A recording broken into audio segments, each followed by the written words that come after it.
War. Welcome to the show. It's been said that history never repeats, but the members of the medievalist movement, which is on the rise in Australia, have a serious interest in not only recreating the past, but in reliving it. Jean Rickmans takes a step back in time.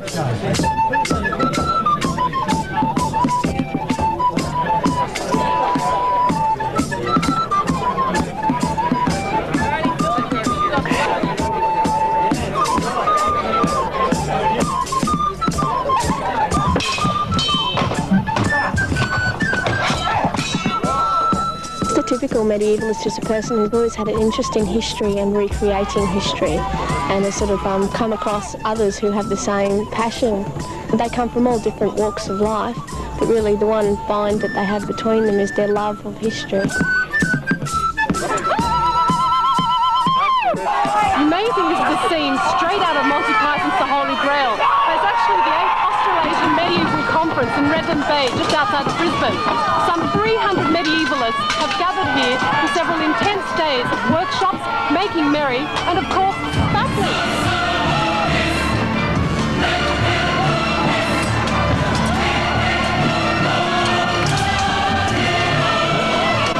We find it useful to meet once every 2 years. It lets everyone compare notes, and because everyone is together and seeing each other's costuming, it lets everyone lift their standards a little bit. I like hitting people. You like hitting people? As I got into it, the historical side of it, and regaining the old skills that people have pretty much lost, and learning about what things were and the histories of various races and groups. I guess I'll never be able to time travel, and this is the closest thing I'll ever be able to do. I grew up on stories of King Arthur and that. Basically, it's a really good chance for me to have a lot of fun, to learn a lot of new skills. Well, with the battle today, it's the Crusaders versus the Eastern Warriors, the Infidel. So it is pretty much an reenactment of what would have happened.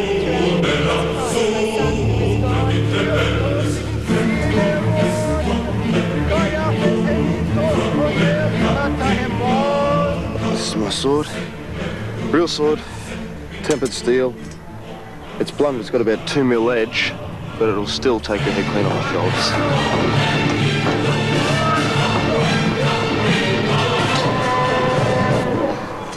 Hence we've got very strict fighting rules.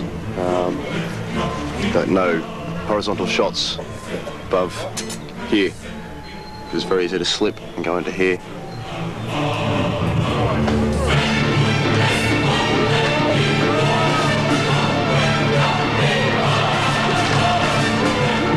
How do you feel? Good, and tactics work. Yes, I worked very well. My first battle is a member of Thessalonica Garrison, which has just received its full garrison status of the Guard, and we kicked their asses. I come over from New Zealand. We just haven't got the groups to do this, so it's a great experience for us.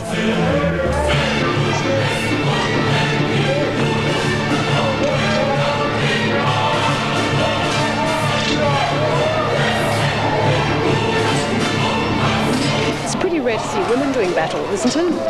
Well, I don't think so, because especially in our club we've got several women. There's about, I don't know, how many have we got? Six women. And, you know, I often wonder about clubs that haven't got women in their groups. I wonder what sort of attitude they've got, you know. There's a lot of other arts, apart from this, the Western style martial art, which I'm taking part in today. You've got things like embroidery, the woodworking, the metal. Some of the metalworking is fantastic, especially with the jewellery. You know, you learn to make your own tents, your own armour, and they're all different arts that people learn. How authentic are these helmets? Well, as much as we can possibly make them. We do a lot of research. We get primary source information, photographs of actual helmets that have been dug up, and contemporary pictures of helmets. What about this particular helmet? Yes, that one, that's the only known existing Viking helmet. I had to send off to Oslo for the information on this one, and I actually learnt how to make it. They sent me a set of plans, on how to make the helmet.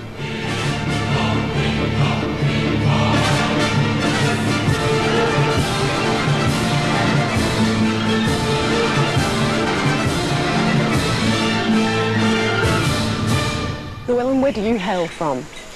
I come from Auckland, New Zealand. And what's your real profession? My real profession is medieval armourer, which I've recently gone full-time on. And these are some of my wares.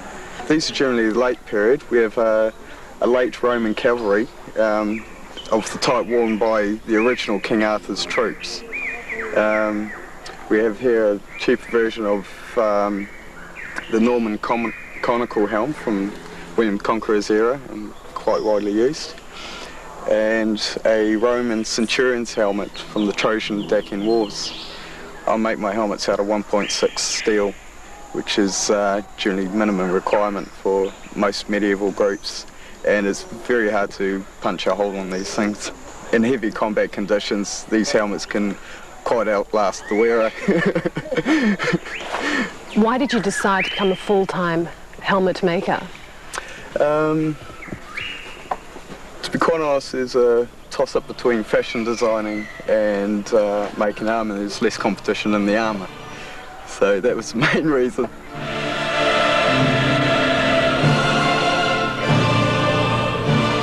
I'm a swordsmith, and I make these in my workshop, and do a bit of fun and sell some off sometimes, and yeah. Now, can you tell me a little bit about that sword? I mean, it looks very ornate. This one's she's acid-etched, silver-plated blade. It's a classic rapier, probably about like the musketeer times, probably like say late 16th, early 17th. This one's more 12th, 13th century. Classic late Crusade sword. Pommels. This one's like a wire-bound grip, again fully demountable. This one's again, usually I just use polished steel on it, and they're all nice and shiny. This one's again silver plated, it's got all etching on it.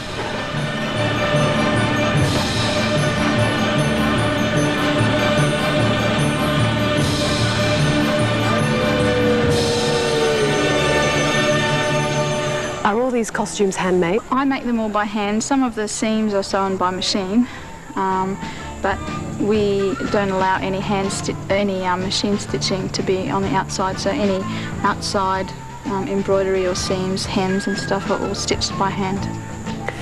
Can you describe this costume to me? What period is this one from? This particular one here is actually from the 14th century, which is a time period a bit later than the Company of Knights Bachelor. This dress has an interesting name. It was named by the church as the Windows of Hell, because when it's actually on, it's extremely tight-fitting, and you can see a woman's curves very well, and the church didn't really appreciate that type of costume. And the fashion at that time was to have these things called tippets, which hang from the elbows, and this is like a 14th century dress, and buttons became all the rage in the 14th century, and so you have a row of buttons all the way from the elbow to the wrist, very tight-fitting. Now, how do you go about researching costumes to get the authenticity? Well, the best place to find information is looking at either manuscripts from the time that have drawings done by the illuminators, or looking at tomb effigies and stone carvings on cathedrals and things like that, because they were carved by the people at the time. Now, what about this second costume? Now, this is a 12th century costume, late 12th century. As you can see, it's embroidered. It's actually a medieval form of applique. Pearls and beading were a very popular form of decoration. Probably pearls more than glass beads, because they were easier to come by. It sounds strange, but glass beads were a little bit rare back then. This one also is a late 12th century dress. The sleeves inside have been block printed with a fabric which I've copied from a 12th century textile. The main feature on it is the embroidery on the front. Their embroideries, we can learn a lot about their medieval life by looking at the embroideries, because often they told stories. This particular one here shows the story of the hunt. How long did it actually take you to embroider this? The embroidery took 10 months. That's not full time, but I guess if I sat down and did it day in, day out, it would still probably take 6 months.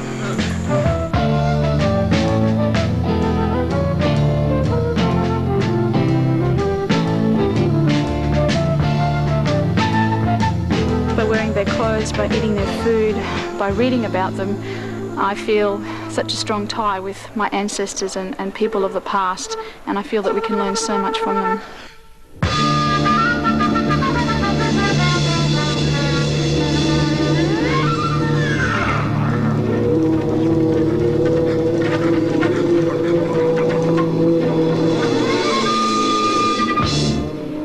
The recent running of the America's Cup brought back